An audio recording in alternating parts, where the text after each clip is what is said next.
Aloha kako. Mahalo everybody for joining us tonight on tonight's show of Kanakanology. We're so pleased to have our guest tonight. This is the Hawaii County Council Chair for this year, for this term.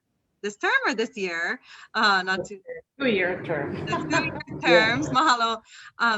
Auntie Maile David, thank you so much for joining us tonight. We're so pleased to have you with us. Mahalo nui for actually asking me, and I was really shocked when I saw the email, and I'm going, oh no, me and videos don't really get along, especially. And I went 1 hour. I can't talk that long, but I'll try my best. Yeah. No worries. Mahalo. You'll go quick. Mahalo. So we'd like to take this opportunity to get and to know you a little bit. For part of our goal for this show is to be a source of information for the Maka'ainana, to get to know our leaders, especially our Kanaka leaders, and know where they came from and how you came to be in the position you are in now. So if you'd like to share a little bit about your background and your life growing up and your journey. All right. Well, I was born in the territory when Hawaii was a territory in 52. So that says a lot. My mom was the oldest, pure Filipino, oldest of 16 children. And my dad, he was the middle child of 8 in his family. So we have generational roots in Kona, South Kona. My dad is Hawaiian Portuguese, and my mom is pure Filipino. And so I grew up basically farming coffee. My sister and I were the only 2 girls in the family. From a family of 16, I think my mom said, okay, I'm only having 2. That's it. So, and then she told my dad, no matter what, the second child, he wanted a boy. She goes, whatever we're having, that's it, right? And so needless to say, because we spent most of our growing up lives picking coffee, farming coffee, and we were on the DOE coffee schedule. I'm not sure if you folks remember that. Konawaina, the schools in Kona, we're on a different summer vacation because the kids were needed in the farm. So we had different summers from the rest of the state. And so our summers were where the state changed the law so that our school got out in time for us to help our parents during coffee season. So when is coffee season? Back then it was right around summertime. So we had ours. I forget how many months, 3 months difference in our summer vacation, and they called it the coffee schedule. And so yeah, and then my sister and I never had a summer vacation until basically high school, because morning till noon we picked coffee. My dad we had a pulper, we roasted and we dried and did the whole thing. He also raised cattle and pigs, and then I became the son my dad never had. So while I was helping him with the cows and the pigs and picking coffee, my sister was helping mom in the house. So needless to say, I'm the one that's outgoing, and she's a beautiful homemaker. Don't come to my house. I spend most of my time outside. I'd rather be doing stuff outside. So anyway, it doesn't mean that I became my mom was so worried. She knows that I hang out with my dad and stuff. And he took me everywhere, you know. And so she really was worried that I'd, become really a tomboy and stuff like that. I said, no worry. So she made sure that all the girly things, that I was still exposed to those. And I made her happy because, in high school, I was on the pep squad. I was Mayday Queen senior year. Homecoming attend, that kind of, girly thing. Yeah. So I did the whole thing. And so 1970, when I was going to graduate, um, I I told my dad I really wanted to be, I was intrigued with law. So I told my dad that I want to be a policeman. I want to be a cop. And back then, no women, right? He Right. goes, my mom was like, absolutely not. And I just had this thing about, I watched all the movies on TV about, detectives and Perry Mason. and so Right. and then I don't know why, but then I asked my dad, and he goes, I knew he was, I expected him to say no way, because there's no women that are cops in the 70s, I mean in 69, and he didn't tell me no. I was shocked. And my mom said, Millie wants to be a policeman. And he goes, oh yeah. He goes, well, whatever, that's what you like to do. I go, yeah. And then he goes, Oh. this is my dad. Well, remember now that when you cop, you gotta arrest your cousins, your uncles. we had I mean, Kona was such a small town. Everybody knew everybody. And, back then in the 60s, believe it or not, people drove around with beers in their hand, and that's how it was back then. And I went, oh, uh-oh. I said, well, I guess not then. I couldn't do that. Changed my mind and went, we couldn't afford college, so I went to this employment agency in Kailua, Kona, small one. And I told them I wanted an office job. And they had a receptionist at a law firm. And I went, wow, Oh. what a blessing. I'm going to apply for that, So I went to the interview.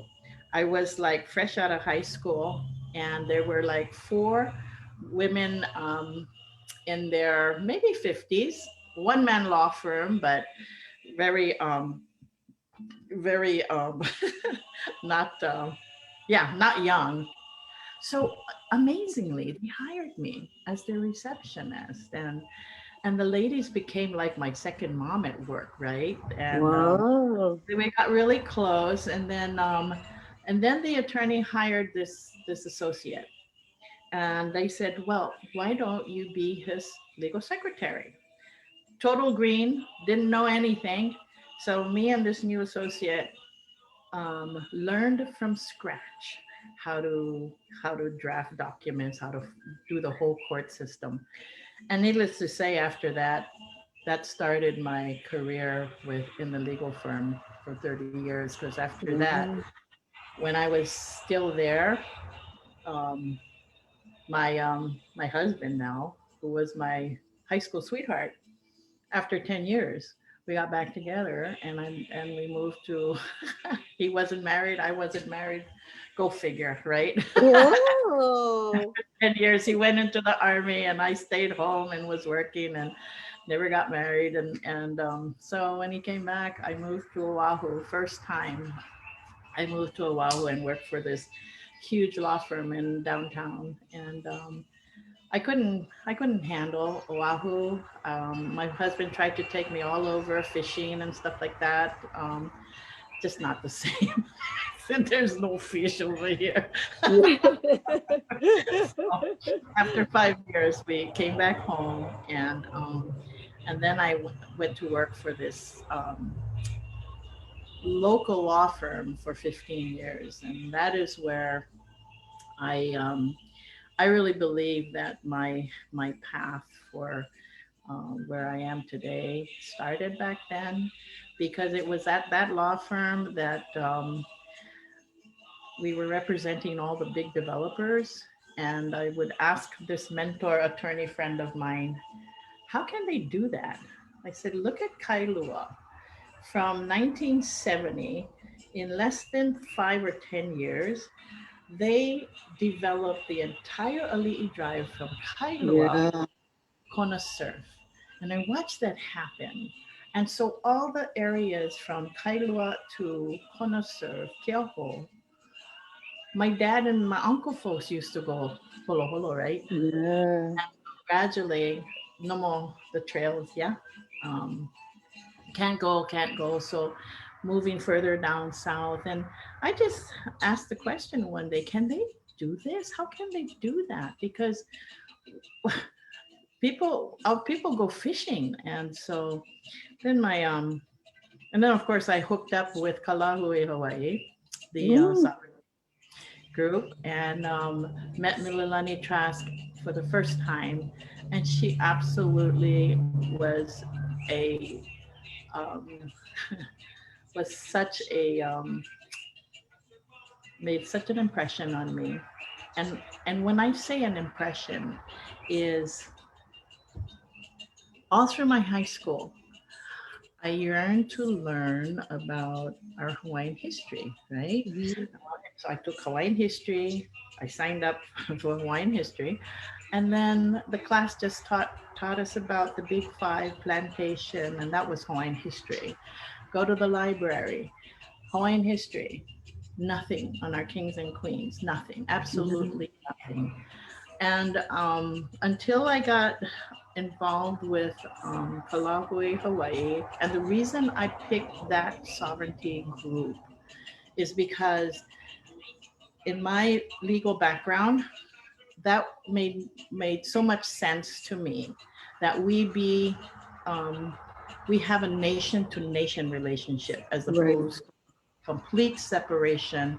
And because half of my family, we're all mixed already, right? And so Mhm.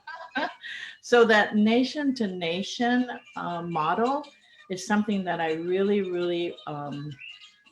could support, and was very interesting to me. And so I became the South Kona Ho'o for Kalahui, Oh. and worked very closely with Mililani, and for her whole term. I'm not sure how long, but and within that period of time is when things presented themselves to me. And I say presented is because if you ask me now, I would never have told you that I planned this. Things showed up, situations came up, and we the biggest one was with Kalahui, Hawaii. There was a huge development being proposed down at right now Kohaniki, and Yes. um, my dear friend Nita and Angel Polago, Mhm. they were very staunch um, practitioners of that area. And so when that happened, they we banded together, and they basically sued the county because they denied a one of the native families from that area. They wouldn't recognize him that he had standing to oppose the development. And so we as Kalahui, in that lawsuit, when it went from county, and then it went to the courts, circuit courts, and then it went all the way up to the Supreme Court. And when it hit the Supreme Court, that's when Milanani and us did a what they call a Friends of the Court amicus brief, and Mm. filed that to support the the the Angel and the public access shoreline people that were Mhm. demanding standing, because they have interests separate and aside from that of the general public, right? And so did Mahealani Pai, because his family would fish in those ancholine ponds for the Opaiula, and so that was a landmark Supreme Court decision that we were all involved in, Angel and public access shoreline, that went to the Supreme Court and came down in favor of standing for Native Hawaiian. And so that was one of the biggest lawsuits, the start. And so when I say things present themselves, so that, because I was in Kalahue and met all these other people, and then there was another development down the road that they were illegally dredging over the weekend. Get this, they were dredging this shoreline area to make swimming ponds for the development. And they knew that there was going to be some opposition. So they did it over the weekend. And we went down there and protested on the reef while they were blasting and digging. And so my same friend, attorney, bless his heart, because had he not helped us, I called him up and I said, we're down here, they're digging, and I don't believe they have a permit.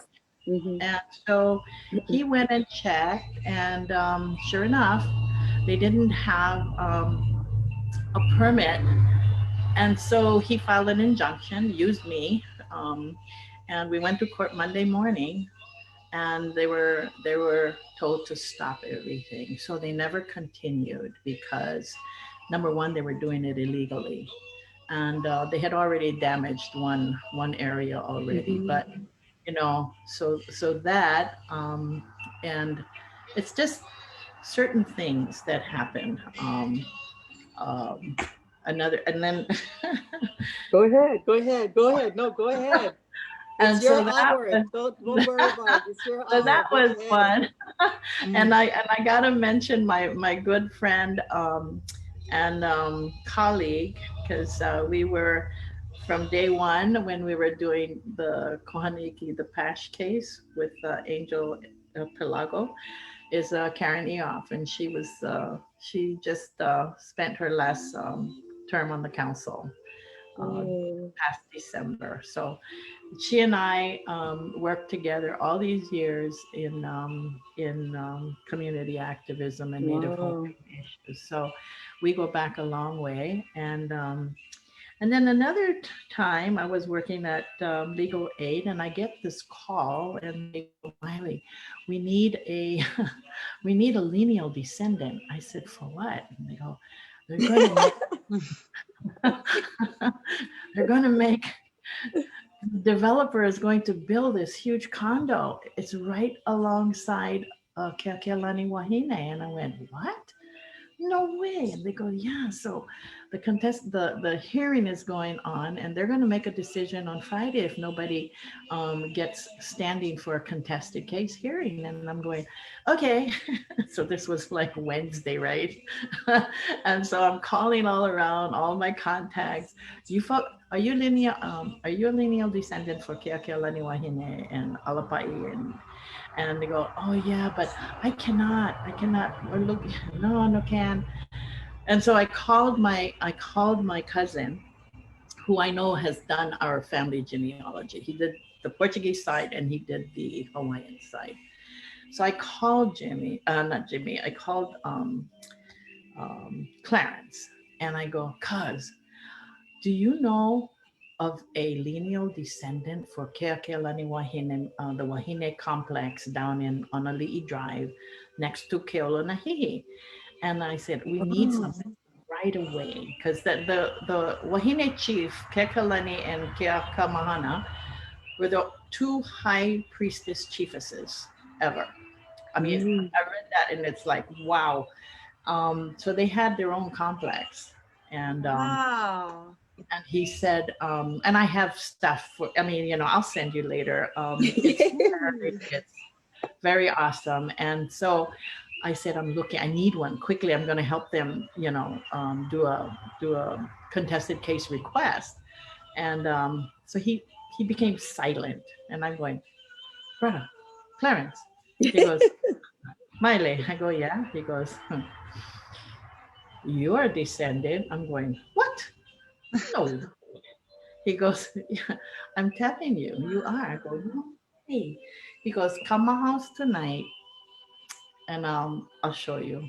And so my husband and I packed up. We went down to First Lava. That's where they live. They lived Mm. there all their lives. And so before we went in the house, he said, okay, I want you, don't get all, blown away by what you see. He said, but just concentrate on where I'm going to show you. So we walked in there, and he had his whole living room with all these poster boards of all the ali'is and stuff like that, and names galore. And then I went, oh my God. So he goes, right here, Kekelani Wahine. I said, oh yeah. And he goes, follow this line, da da da da. And I went, oh my God. And I said, this is us? He goes, yeah. I went, oh, darn it. I get chicken skin now. Oh, Anyway, me Mm. too. so I stood there and I wrote, because I had to make the genealogy. And yeah, and I went to the hearing Wow. on Friday, and I stood there, and Hannah Kihalani Springer was on the commission. And so I sat there, and she is so fluent in Olelo. And I'm thinking, oh, I can't screw this up because Anna's listening to me. So I had it written down, and then I read it, from Kekealani Wahine. And I claimed to be a Lino descendant, and this was my genealogy. And I was granted standing. And so Mm. on my own, and Karen helped me with, just backing me up. Read that makes sense to you. That kind of stuff. We were good that way. And then of course with my attorney mentor that helped us all the way, and Mike Matsukawa, and he yeah, I did that whole contested case hearing, and that was such a awesome thing, because before I did anything, I asked Clarence to take us on a site visit, right? Because I needed. So I took kūkākūkā, and then he walked us through the complex, and it's all bushy and stuff, but there were enclosures, big enclosures, and walls like high walls, Wow. and so we were walking through, and this is why I say that, none of this is my choice. I am just so, I have laid my life open and said, whatever you put before me is where is my journey, is my path. So we're going through the complex, and a pueo flies right over me. And this is Oh my goodness. that's my alma kua, actually. I see your look behind your necklace. And so Wow. I just went, okay, I got it. So, and went did all the um, the evidence, presented the evidence, questioned witnesses through that whole contested case hearing, and then, uh, gosh, Mayor Kim was mayor at that time, and I was trying to see, we gotta buy this place. We cannot let somebody build right in the center of it a condo. That is so disrespectful and Mhm. inappropriate. And so Mayor Kim actually was very instrumental in putting up half of the money to buy that place. And the State Historic Preservation um, Division, they put up half, county put up half. We resolved the case. They bought it so that nobody can develop it now. So Wow. that was a really one of those moments that I just have to reflect on, because it's like, wow, had this not happened and that not happened, it wouldn't have, Right. have. And yeah, and after that, we there was another big development coming up down up north, and this was like Kiholo Kaupuleho. They were going to develop like 1,000 some odd acres from the main highway all the way down to the ocean with high-end residential homes. But, and then Hannah Springer put out the call to us and said, you know, this is, and the Hawaiian Civic Club, she said, this is like the known, Kalaimanolo is known for the purest salt ever. And nobody goes down there except you can go down by 4-wheel drive, or you can walk it from the main Right. highway. And that's why it stays that way, right? And so then we all got together, Kalahui, Hawaii, Kuanaiki Ohana, Angel and Karen folks, me and Mililani folks for Kalahoi and Kona Hawaiian Civic Club.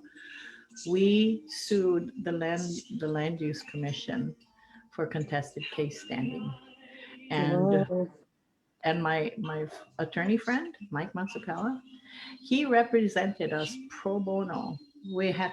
All we had to do was we had weekly sessions, legal sessions, strategy meetings. So we had to feed him food, and that was fine, you know. And so the 3 organizations basically presented the whole case to the LUC in almost 2 years of hearings. We brought in witnesses, Native Hawaiian witnesses, to the likes of Pikihot Takamine, Dr. Nalina Andrade.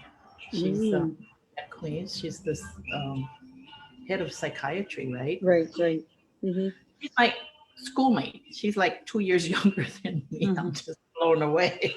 And we went to see her, and we asked her if she would be a witness for us, and we flew her down.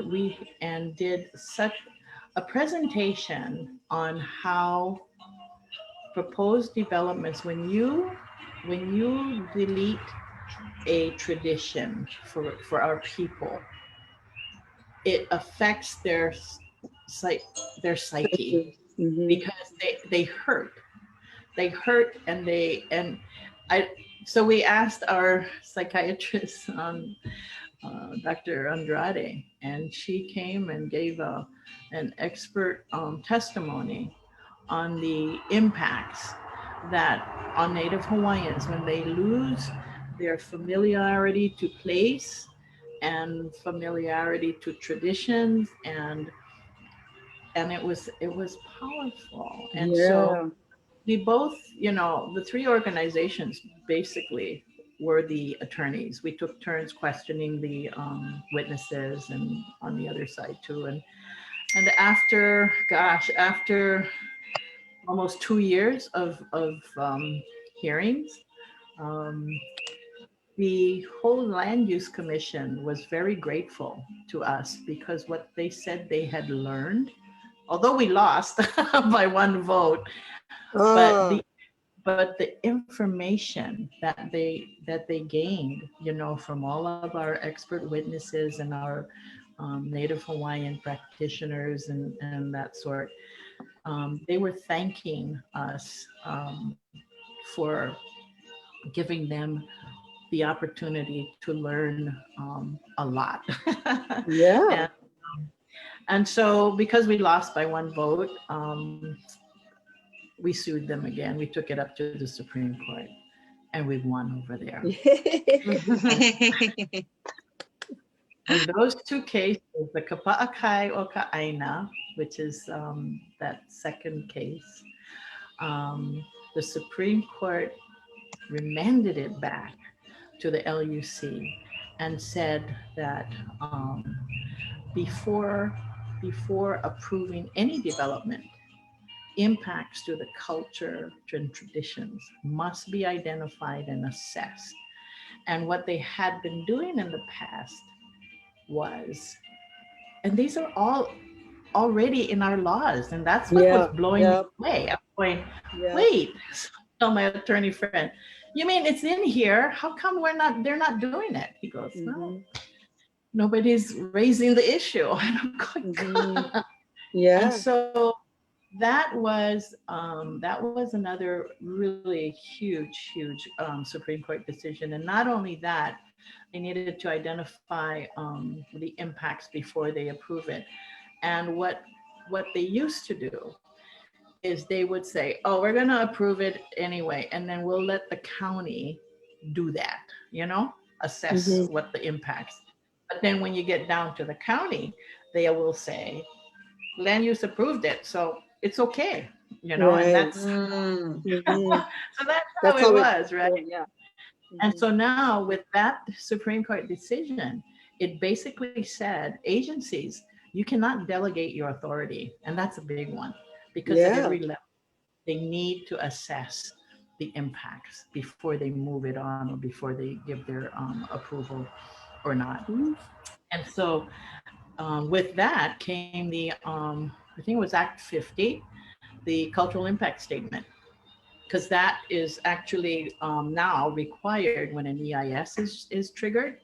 They also have to do EIS, right? So that was pretty much around the same period of time. And what else? Wow. But those two Supreme Court cases, they're being taught at the Richardson School of Law. And we just had a webinar 20 years or 20 years after PASH.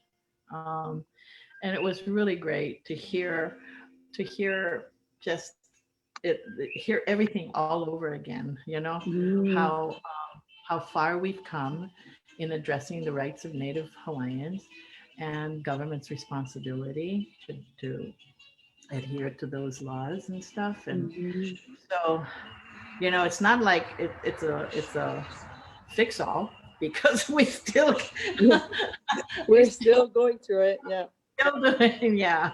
But other than that, it's so that, and that was all like when I was a paralegal. And then when I was at Legal Aid Society, being a paralegal there, Pelago decided to run for county council. Right. And so of course, Karen went to work for him, because she was there like Angel Anita's right-hand person for, going out and doing community outreach and stuff like that. She's really good that way. And so she went to work for him, and then she came and said, Angel wants you to come and work for him as his legislator, right? And I'm going, wait, but that's only for 2 years. What am I going to do? What if he doesn't get elected? And so he never gave up. And then finally, when he sat down and, he goes, Maile, all the stuff we've been going through, we've been, fighting for. He goes, we can only do so much on the outside. He said, now it's time for us to do it, to fight from the inside and see what we can do to help our people that way, right? Oh, I felt so I quit Legal Aid and went to work for Angel as his legislative assistant. So Karen and I continued to work together for him. And then when he ran for mayor, I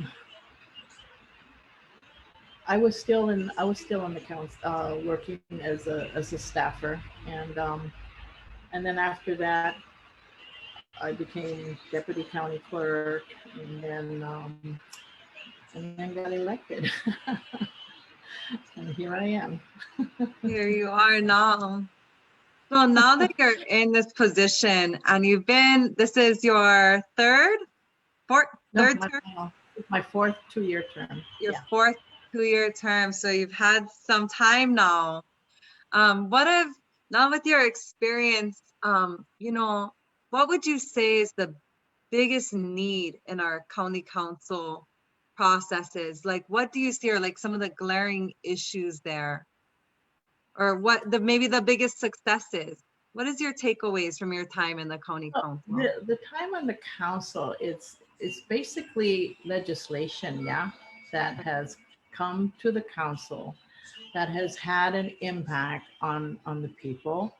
And you know, one of the biggest ones, I think, when I was working with Angel, was the Kuleana tax exemption bill that we basically followed Kauai or Oahu's one. And so now we can have Kuleana, we have that, right? But there's still issues with that because, you know, it's the qualifications and the amount of documentation that's necessary for to even be approved or granted. And so I'm looking into that also, and let me see. I think the biggest issue for this council is how do we move ahead in our thinking on the future for this island. Given COVID, I think the talk is that, you know, we cannot depend on tourism, you know, solely on tourism. And this island has so much, I tell you, because growing up off the grid, it's possible. And I think people's mindset is going back full circle because the land will keep us, the land will support us. And I think that because you can here. Yeah, and I think that's the self-sufficiency part is what I think our focus should be. We help our farmers, we help our people become farmers, and so that they can support themselves, you know, have the, you know, have food. And I think we can, it's possible for this island because it's not something that has to be done brand new. It's people are doing it. People have been doing it for generations, you know, and Yeah, it's not foreign to us. no, it's not. Foreign.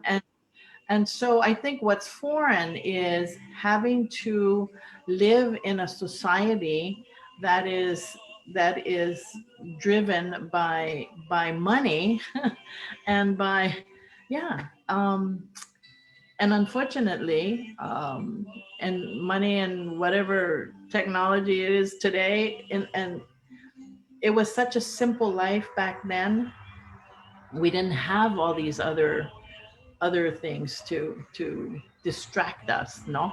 And so now I think we have an opportunity, I think, to really think about that. And I think the council's basically going in that direction because the ag has been one of the most important topics for this council. And I think that's the only way we can actually survive. There needs to be a balance because it's so out of balance, and of course with overpopulation, over tourism, no, it really puts a strain on our natural resources and our food supplies and stuff like that, and just the environment, you know. So 2 years is not 2 years is not a long time, but I think that's the direction. We're gonna know more once we get the mayor's budget and see what position we're in, you know, what situation we're in. So we've got some young people on the council, got young minds, and and I think that's a plus, you know, like they're young, energetic, and full of ideas and youngish. And you know, we also have technology now that enables us to reach out to our constituents, you know, on like a Zoom, you know, like Right. having that accessibility to our, political people, Yeah. like, I mean, this, and even talk shows like this, I mean, just kūkākūkā, and, Yeah. the audience that, that responds to programs like Kanakanology, they're hearing it firsthand. Yeah. They're, they want to be able to be in front of the, issues versus always behind, marching against, for whatever. Right. I think that we have so many Akamai people coming from the big island that knows Yeah. exactly what you're talking about, Yeah. And that's small the kind whole, farms, yeah. versus huge farms, and exporting all the goods out, and, Yeah. importing some things that, we really don't have to be holding to. And just in where we live in South Kona, my Mhm. husband's family, they live on land that's been in their family for generations. And they are doing that. They're surviving, and they're farming, and yeah. And so it's still being done. I think it needs to be done on a larger scale, so that Mhm. and then and with that, I'm not sure what happened to um, Hawaiian Homes, because when my dad was on the list, there were like pastoral, there were lands being awarded that were large, okay, where you Mhm. could have a farm, where you could do something, either 5 acres, 3 acres, whatever it was back then. This was like in the 80s. And Mhm. and then all of a sudden they stopped with the large awards, land awards, and so now the awards are basically subdivision awards. Right. It's mortgages. You It's more get about some. affordable housing. Yeah. Yeah, and Mhm. so I see that will satisfy or suit some of our people that can afford $150,000 mortgage. I don't Three, know. Yeah. 300 more Yeah. like, yeah. And so that to me is not um, helping our people with self-sufficiency. Mhm. Just give them land, award them land, and let them, Thrive. let Mhm. them thrive and Mhm. survive. And Mhm. so, There's a uh, certain joy that comes out of that too, yeah. When you're yeah, living off the land and you have that pilina and you know that what you're doing is good and yeah, healthy, there's a yeah. certain inner kind of health that comes. It's a But my pride. question is like, It's, how could the council facilitate some of this stuff? Like, I know that like these laws, especially working in the framework of our county charter, like what type of what kind of legislation could facilitate that? Would it be like kind of like the Kuleana land tax exemptions or some other way to minimize the expenses? Like how could the council? you see that kind of legislation. I'm not sure if we can do it on a council level, right? Right. Um, it basically like hmm, a special kind of Yes. category, but then when you start thinking like that, for then you run into the equity thing, right? Right. Because we are a council of the county, and so I think everything has to be equitable and fair across the board. And that's where legislation, when you present legislation, there's it's not just based on a good idea, but there's like um, before you bring it forward, you have to find out what are how will it impact some other existing laws? And you'd be Right. surprised that There's a lot of moving parts. It's not Yeah. just so simple. a Yeah. simple idea can be what? Yeah. You can't do that because of this law, that law, and so it's basically I think good legislation takes a while to work it out with the departments, and in some situations you have to work it out with the state because Right. overlapping jurisdictions and stuff like that, and of course being fair Mhm. to everyone. So, Mhm. and that's where I think we as Native Hawaiians, we have DHHL and those kinds of organizations that are set up specifically to benefit Native Hawaiians, and I think that's where our focus should be, and that's a state Mhm. jurisdiction, right? Mhm. And other than that, things would have to be equitable for everybody. When you were speaking about about the DHHL and about giving up pastoral lands and all that stuff, one of the things that I've grown up, in the system, being a beneficiary of DHHL from baby time till, Mm, now, I became a lease lessee in my time. The one thing that I watched along the way was that relationship, that very relationship from the federal government to their passing it on in 1959 to the state, the trust relationship the state has. And then when we developed counties, mhm. before we had board of supervisors, we Right, didn't right. have a county council. We didn't. And also when you watch the money that we used to go to the surveyor's office on the state level for all of the property taxes, because they're the state agency that all the state taxes used to go to for Hawaiian homelands. It was in a separate account. It wasn't part of the general account. So when you watch that path of it all going and everything, actually, the AHHL is actually autonomous within itself, even though it's considered a state agency. Mm. So when you see the laws changing and all of these things changing, the giving of land and everything, when the county became the, I guess, contract service for giving the permits for the building permits, Right, right. what they actually did on the homestead level, Hawaiian homestead, the DHHL level, was actually prevent that thing that you said, the simplicity of just giving them the land, letting them go on the land and do, now we can't just go on the land. We have to think about the house.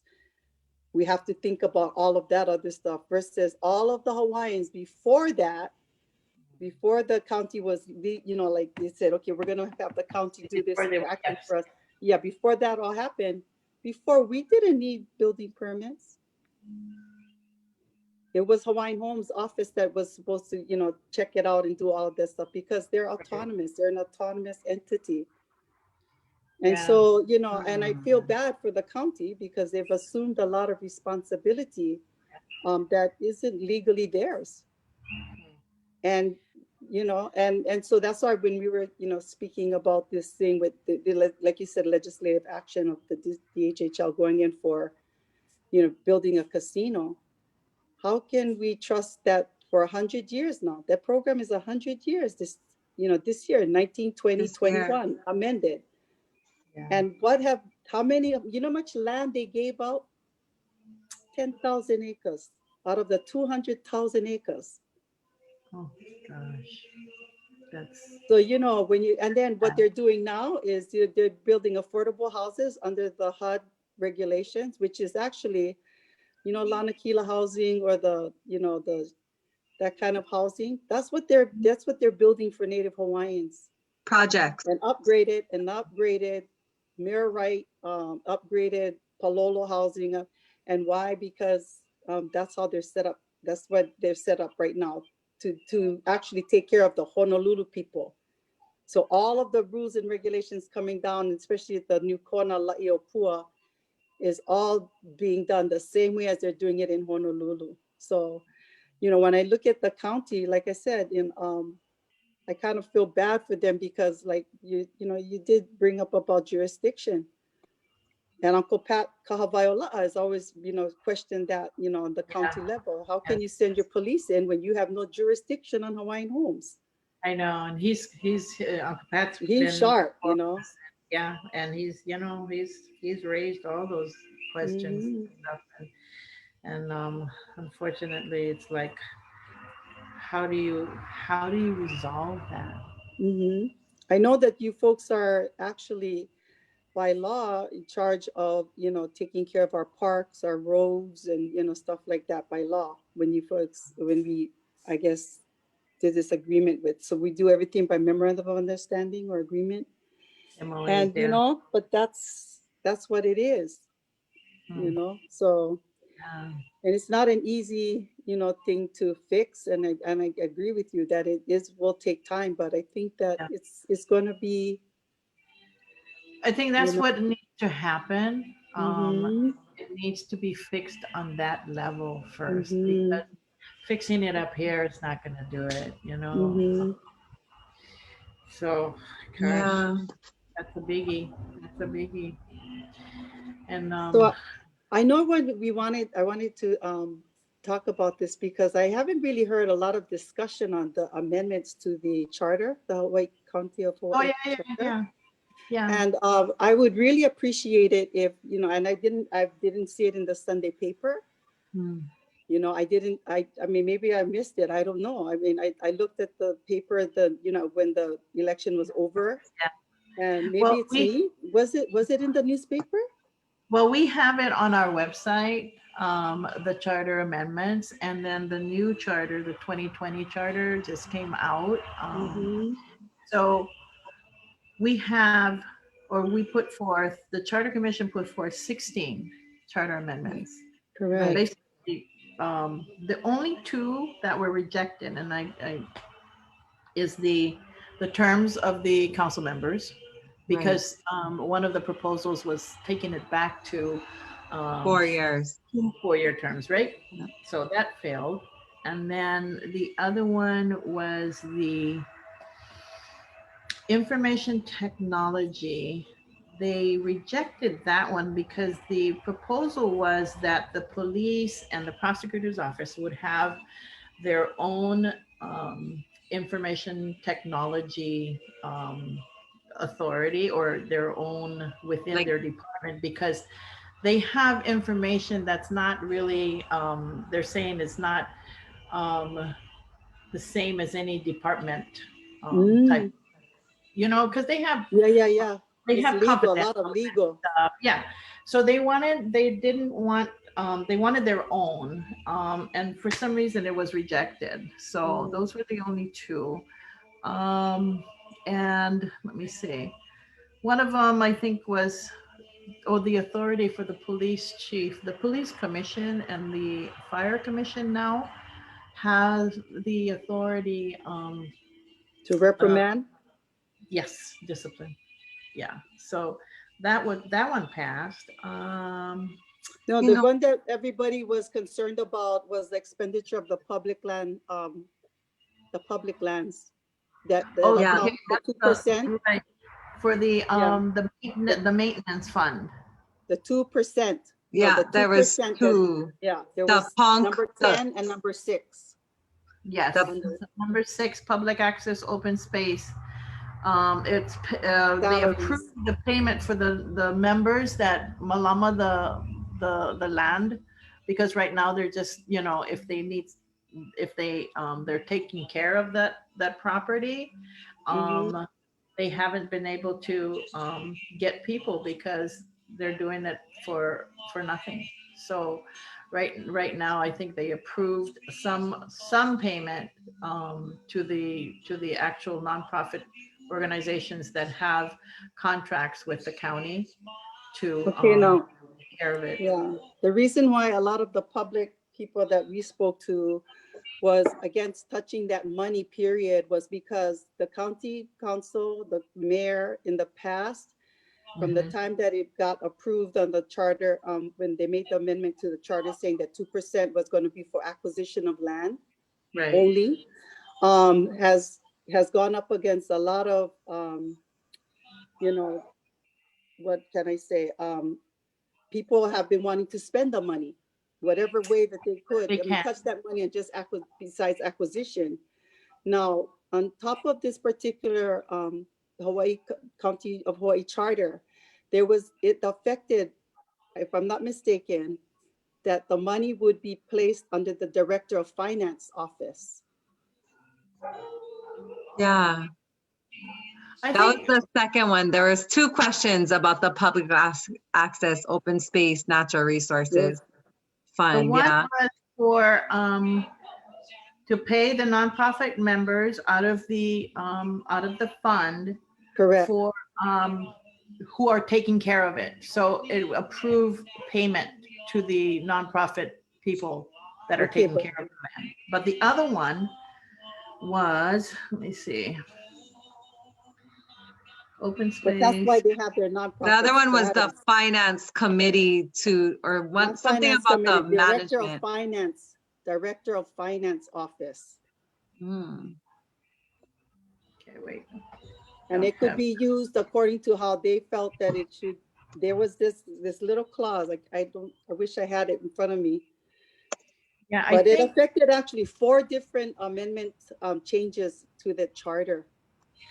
Okay, wait. The public access, the one proposal 10 Right.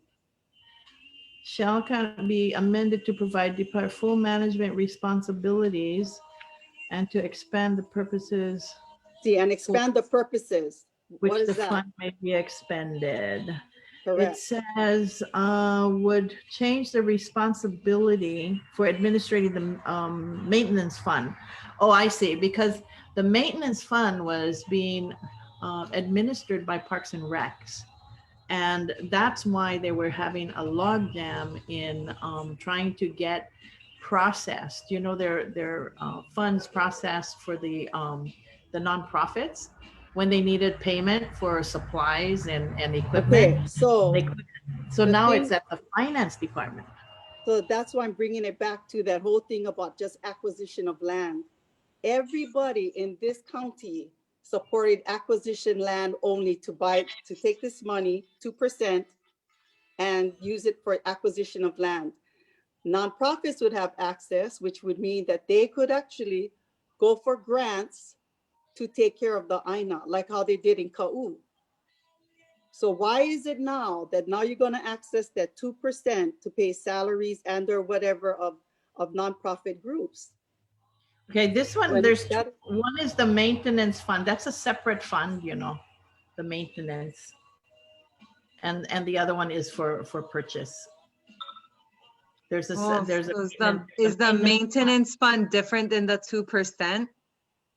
It's part, that's a different account. The maintenance fund is a different account, but I'm pretty sure it, I'll have to check though, but I can call you and let you know how that actually works. Yeah, because we were really concerned about that, because especially we really believe in this program.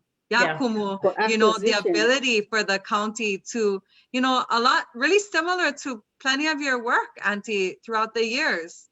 This is a way to avoid overdevelopment of these special places, so that 2%, we were worried about that the 2% is going to start getting eaten up by salaries. Yeah, I think that's, I'll get a clarification on that one. Okay. Thank you. So I'm reading this and it doesn't really, it's 2 different funds actually. The PONC one is to purchase, and the maintenance fund is something like, part of the maintenance fund is, part of the PONC fund, the 2%, a quarter percent or something is for maintenance. And that's what we're talking about. I mean, because you're saying that the county was able to take the 0.25% off, or they had to get this amendment to the charter in order to do it. Yeah. And that's what I'm saying. They're touching that fund that the majority of the people in this county approved as acquisition of land vale no, because they didn't say that they could do it for salaries or maintenance funds or whatever. I think the What I'm agreement getting, between the yeah, Parks and Rec would be that they would do the same thing as like what did they get into the agreement with the KAU? What is no, I that think this is land that we different. have? I think what I'm getting, different? here, it's two different funds. The 2% Okay. is one fund, and then the maintenance is a totally different fund. Oh, Okay. it doesn't, it's not double dipping. It's not 2% and then part goes to one and part goes to the other. It's two different funds. Oh, Okay. But I'll get you the real you know, the accurate explanation for that, so that you'll know.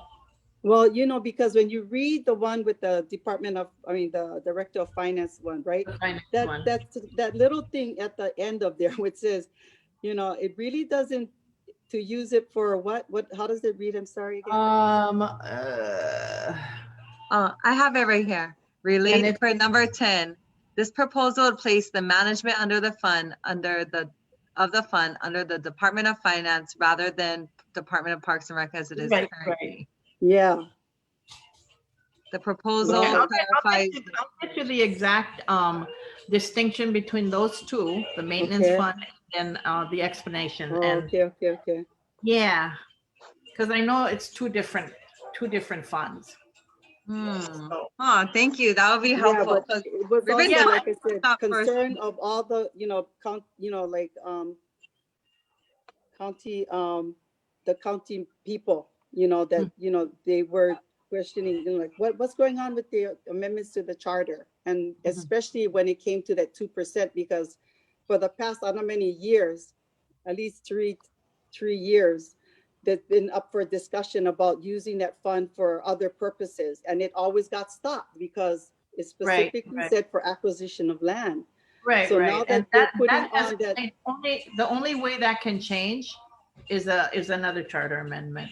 Yeah, you know, but they were talking about decreasing the 2% to like 1%, right? Because they did money, but that never came up as a charter amendment. That's the only way you can change it. So I was actually surprised that wasn't one of the things that had come up on this Well, I think it would be a hot potato. That's why. Most definitely. I mean. Yeah, this is an excellent program. Yeah. And thank you so much. If you can get that information. Okay, we're done. Really appreciate it. Oh no. Yeah, just about though. I just wanted to kind of finish up and do in your time you have this 2 years, what are your big goals for yourself for these next 2 years? Is it the agriculture as we're talking, the culture of the council? Of the moku. What would you like to achieve? I think that from where I'm sitting right now, I think that as a council, I'd love to maintain the council as a cooperative body and a professional, respectful one, and working together so that we can solve the issues that we're going to be faced with. Ag, of course, is one. Cultural resource protection, that's the other one. This island is so dear and special to me. It's like there's so many things to do, but not enough time. And because things take so long to finish in government, it didn't, and that's what I've realized. But I think when you look at where we need to go, I believe it's going to be self-sufficiency and making sure that we can, in case of another emergency, that we can support and feed ourselves, because we have the means already. It's just that, there's a heck of a lot of people that their livelihoods are dependent on tourism and that sort of thing. So, we need to find them something to to do that will fill More in that gap. sustainable. Mhm, Yeah, a more mhm. sustainable pathway. Yeah. Um, So Oh, so you're anyway, gonna be leaving a legacy, I mean, after our well, discussion tonight, I really learned a lot, from yes. your journey. And, mahalo so much for, being a part of our county council. And we too, as Kanakanology, like I said, I find that our audience is very interested in, what you folks are doing. And by us working together, is the key to the success of everything that's going to happen on our island, especially with the state, they don't have that much money, and COVID, basically, yeah, whatever we're entitled to is basically going to be cut because they're on a tight budget also, right? So Right. we're already getting word that we're getting cut on whatever our percentage on various funding. How are your property taxes too? That, some of the money comes from property taxes, with everybody being unemployed, everybody's not really working, money is not really moving. How are, I you know have a there's so big many, task. yeah, there's so many parts to that, and what will be the eye opener is when we get our budget from the mayor's office to see exactly where we are, and then we Will we go be from able there. to see it too? Is it public? It'll This be is public, right? right. It'll be public because they have to present it to the county council, and then we put it on our agenda, and it becomes public record. So Okay. yes, it will. Is that going to be soon? Oh yeah, March. Yes, they're working on it, and we should see it pretty soon. Oh, Right yeah. around the corner. The first week of March sometime. Like I don't have my calendar. We've got all the deadlines on that calendar. Thank you so much for, being on our show tonight. Learned so much, and we look forward to your leadership, Thank you. the county council leadership. And I too wish that, we could have that working cohesive, because we're going to really need to have that on this level. Yeah, I know. Yeah. It's kind of necessary. It's really necessary. Yeah. Right. So thank you so much.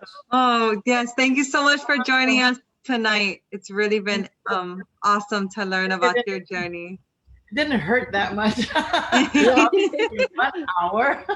Anyway, Look, it went by. thank you so much for putting up with me for an hour, and I appreciate it. So take care, you folks, and then I will get back to you on that the exact language. Yeah, on the phone. Okay. We appreciate it. Mahalo. All right. Aloha. Aloha. Stay on. Stay